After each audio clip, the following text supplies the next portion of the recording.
Cricket team کے سابق کپتان اور ہیڈ کوچ مصباح الحق نے کہا کہ نظر یہی آ رہا ہے کہ بابر اعظم کو کمزور کیا جا رہا ہے، جو نہیں ہونا چاہیے۔ کرکٹ کی بہتری کے لیے مل کر فیصلے کریں گے۔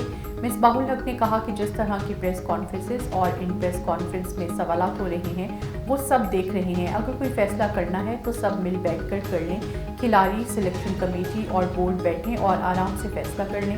انہوں نے کہا کہ 4 تبدیلیاں کریں تو اس سے بیٹنگ اور بولنگ یکسر تبدیل ہو جائے گی۔ ٹیسٹ میں ہم آف ٹریک ہوئے ہیں، تبدیلیوں سے نتائج حاصل نہیں ہو سکتے۔ وائٹ بال کرکٹ میں پاکستان ٹیم بلا شبہ ایک طاقت کا نام ہے۔ وائٹ بال کرکٹ میں پاکستان کے بالرز اور بیٹرز ٹاپ کے ہیں۔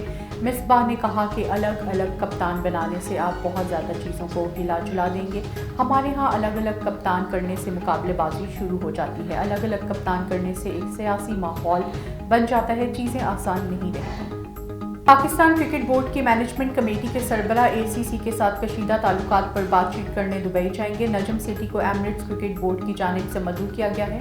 وہ انٹرنیشنل لیگ T20 کی افتتاحی تقریب میں شریک ہوں گے۔ ILT 13 جنوری سے دبئی میں شروع ہوگی۔ ذرائع کا کہنا ہے کہ دورے کے دوران Najam Sethi Emirates cricket board اور ایشین کرکٹ کونسل کے عہدیداران سے سائیڈ لائنز پر ملاقات کریں گے۔ ذرائع کے مطابق نجم سیٹھی ایشیا کپ کے معاملے پر پاکستان کا موقف پیش کریں گے، جبکہ ACC کے ساتھ کشیدہ تعلقات کے معاملات پر اور 2025 کی چیمپئنز ٹرافی کے حوالے سے ICC حکام سے بھی بات کریں گے۔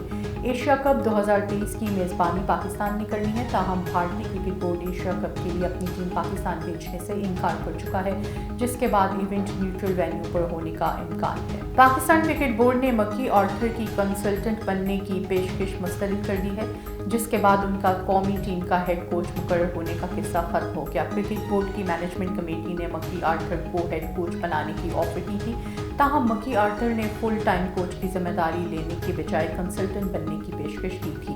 مکی آرتھر کے ساتھ معاملات ختم کرنے کے بعد اب PCB حکام نے کسی دوسرے غیر ملکی کوچ کے ساتھ رابطہ کرنے کا فیصلہ کیا ہے۔